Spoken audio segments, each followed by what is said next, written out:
breaking us down, letting us know when training camp is actually going to be coming. And I'm here to tell you, it is out. The schedule for training camp is out. So let's pull it up right now before we get into what she had to say about Sophie Cunningham. So this is the training camp that was released by the Indiana Fever. They state training camp starts tomorrow. So as of right now, they put the list up of the entire roster. Let me blow this up so you guys can actually see this. And yeah, man. So this is the roster moving forward. So as you guys see there, Kelsey Mitchell, Maisha Hines. Sophie Cunningham has officially signed with the Indiana Fever ahead of the 2026 season. Some speculation surfaced about whether she might still be dealing with a physical setback, though reports indicate she has simply been away working out on her own. The Fever front office, meanwhile, has been making the rounds across various media outlets over the past several days, with Kelly Krauskopf, Amber Cox, and Stephanie White each appearing on different platforms to lay out the team's direction heading into the new season. Among the details shared was that Caitlin Clark could be on a reduced workload at the start of training camp. The Fever have since released the official training camp schedule, with camp set to open this weekend. Allen, Raven Johnson, Kayana Traylor, Aaliyah Boston, Sophie Cunningham, Lexi Hall, Damsters Dantes, Justine Prescott, Megan McConnell, Michaela Timpson, Caitlin Clark, Jessica Timmings, Monica Billings. I don't know. I'm not even going to do her name. And Ty Harris. So they did make some other moves when it comes to free agency as well. But just like I stated, they made it their business to say that certain players will be on limited minutes. Amber. The full roster heading into camp includes Kelsey Mitchell, Maisha Hines Allen, Raven Johnson, Kiana Traylor, Aaliyah Boston, Sophie Cunningham, Lexi Hull, Damiris Dantas, Justine Passat, Megan McConnell, Michaela Timpson, Caitlin Clark, Jessica Timmons, Monica Billings, and Tyra Harris. In her most recent interview with the Indy Star, Amber Cox addressed one of the more talked-about aspects of the roster. The team is bringing 8 guards into training camp. 3 of those players are returning from injuries. Clark was able to get competitive minutes during the FIBA qualifier and even walked away with MVP honors, but Sophie Cunningham and Tyra Harris have not played in game action since their respective injuries. Cox explained that the organization did not want to rush either player back by putting unnecessary minutes on them right out of the gate. Amber Cox wrapped up an interview moments ago with the Indy Star. Let's listen to what she had to say. So being able to target that group, again, be prepared whenever free agency open to have the conversations with the players, answer any questions they have, and then just navigate everything from a salary standpoint. And kind of going into training camp starting, this weekend, you have 8 guards coming in this year, but you also have 3 of them coming off injuries. Obviously, Caitlin played in FIBA. The extra guard signings were specifically aimed at providing enough depth to let Cunningham and Harris ramp up at a reasonable pace without the team being shorthanded in the process. The broader reasoning behind building such a deep guard rotation also connects to lessons from the previous season. Keeping players under 40 minutes on a regular basis, especially through back-to-back stretches and a packed schedule, was identified as a major focus this offseason. The goal is to have the roster arrive at the playoffs with something left in the tank, with Cox specifically referencing Kelsey Mitchell's late-season wear as something the team wants to avoid repeating. Raven Johnson's arrival as the 10th overall pick fits directly into that rotation-building philosophy. In March, but Sophie Cunningham, Ty Harris haven't played game minutes since their injuries. Just how do you take that into account when making those additional signings or training camp signings for some additional depth going for these couple weeks? Yeah, you have to factor it in. To your point, we were fortunate that Caitlin was able to get some gameplay and, very casually got back on the court and won the MVP at the qualifier. Cox reiterated that Johnson was not expected to be available that late in the draft, having projected her somewhere in the 4 to 6 range. Her defensive capability was described as already elite at the professional level, and her offensive growth, including shooting close to 40% from three-point range, made her selection at 10 an easy call. With Tyra Harris and a healthy Clark already occupying backcourt minutes, Johnson's path into the lineup is expected to develop gradually as she adjusts to the speed and physicality of the league. Feedback gathered from Dawn Staley and Aaliyah Boston ahead of the draft reinforced what the Fever saw on tape. Johnson's desire to take on the toughest defensive assignment every night was a consistent theme from the South Carolina staff.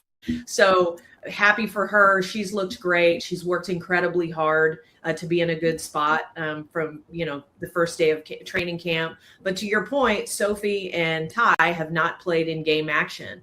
So what we don't want to do is overload someone that is coming back from injury. We expect them to be, available and practicing, but there's a difference between, not playing games or playing games. And so, that Her semi-final performance guarding Sarah Strong of UConn was used as a specific example of that mentality. Boston's influence on Johnson during her college years was also noted, with Johnson crediting Boston for pushing her into a leadership role as early as her freshman season. Cox also spoke about Caitlin Clark's return in enthusiastic terms.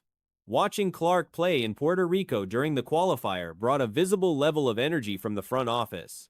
Her ability to elevate the performance of her teammates combined with her individual impact was described as something that makes not only the Fever but the entire league better. That factored into some of the decisions in terms of having some guard depth to make sure that we are allowing these players to really ramp up in an appropriate fashion. So basically in this scene here, she's explaining to us why they got so many guards. And to me, I don't believe that's a good enough answer.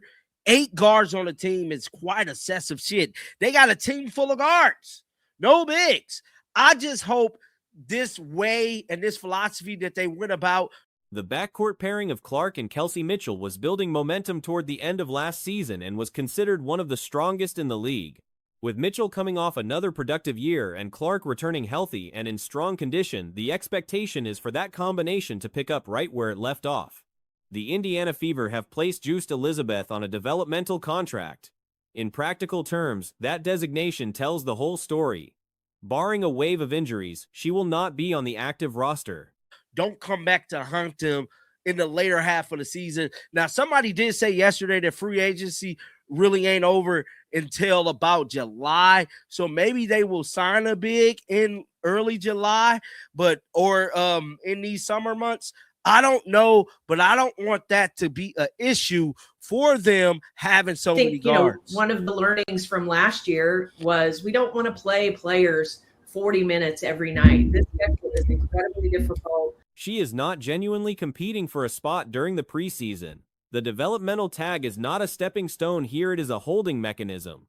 To understand why, some context on how the roster structure works. The Fever already know which 2 players are filling their developmental slots.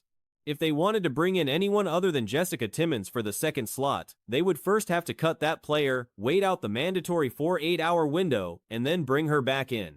We have a few back-to-backs, and even when they aren't back-to-backs, we're playing every other day just about.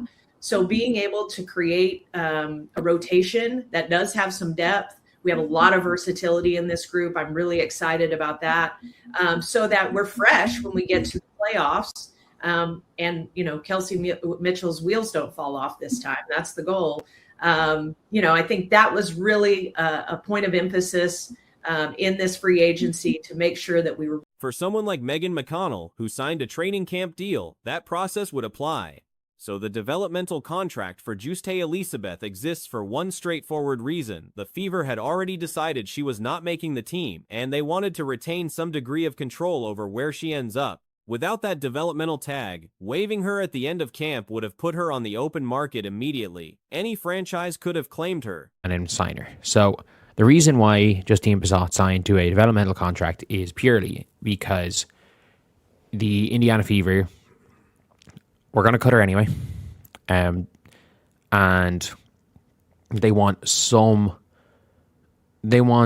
a right of first refusal on her. So let's just be honest. Justine Bissott will get signed by another team. She will get signed by another team. I don't know if she will get signed by another team to a developmental contract. Definitely. Like if they cut her, if they just waived her, she would get signed developmental somewhere else.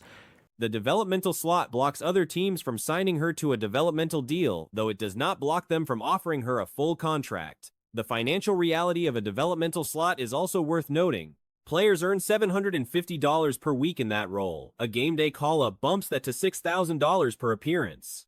Like if they cut her, if they just waived her, she would get signed developmental somewhere else. She might get a full contract somewhere else. And that's tomorrow. And they don't want to do that.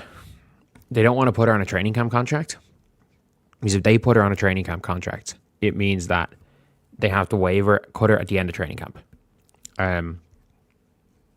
What that means is any team can sign her, so they don't have control over where she goes.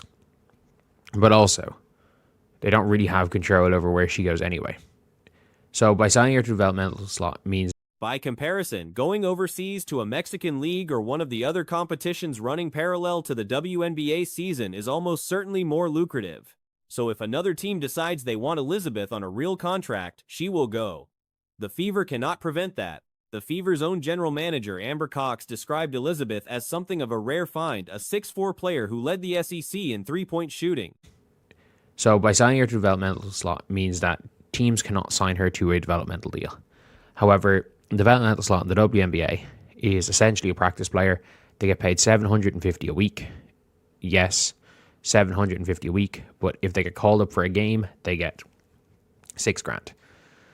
They get $6K. It is significantly more beneficial for these players financially to go play in Mexico than to be a developmental slot player. Ironically, it is probably better financially for them to go play. Cox acknowledged there are areas where she still needs development, as there are with any rookie, and framed the developmental contract as a way to maintain some influence over her situation rather than simply releasing her into the waiver pool. What that framing makes clear, however, is that the decision had already been made before training camp opened, no ball had been dribbled, no competition had taken place. It's probably better financially for them to go play in one of the leagues that happen during the WNBA season with a get-out clause for the WNBA in their contract. That being said, if another team wants Justine Bissott, she's gone. It is as simple as that. The Indiana Fever are not cutting anybody. They promised Tori Walker-Kimber a role. They're not cutting Raven Johnson. KK Timpson, they're not going to cut her. If they were going to cut KK Timpson, they would have already, because she was complete. The language from the front office was not about giving her a genuine chance to earn a spot, it was about managing the exit process smoothly. That stands in direct contrast to how other franchises have used developmental contracts. The New York Liberty have Maureen Fatu on a developmental deal with a clear expectation that she Completely garbage overseas. If they were going to cut her, they would have cut her already. But for Justine Bissott, this is what the GM has said, Amber Cox. We wanted to lock Justine in. She's a bit of a unicorn that she led the SEC in three-point shooting, and she's 6'4". She still has some growth areas, obviously, as all rookies do coming into the league. We really want to see what she can do as a part of this roster. What signing her developmental pool now allows us to do, instead of putting her in a standard player contract, we get to the end of camp and waiving her. Then you put her on the waiver for some. Across the league, developmental contracts are being used either as a pathway to the roster or as a genuine competition for the final spot. The Indiana Fever appear to be the only organization using one to quietly park a player they have no intention of activating. KK Timpson, meanwhile, retains her spot without question. The fact that Timpson's court awareness has been a persistent and visible problem, one that places the burden of adjustment on everyone around her, does not seem to factor into the calculus. We put her on the waiver for someone else to pick her up. She's already with us, so that gives us a bit more control over her destiny. So, basically, she's as good as said, well, she's not making the roster. And if you guys don't know, if there's no injuries, she is not playing anyway. But if another team picks up an injury, you don't have to call up a developmental pool slot. So let's just say the New York Liberty. The New York Liberty, Juste Elizabeth, at worst, provides what Chloe Bibby provided the previous season, a floor spacer who can stand behind the arc, knock down threes, and occasionally pull a defensive rebound. The overall game may not be as polished as Bibby's, but the specific function is comparable and the floor spacing value is real. That conversation is apparently not happening inside the building.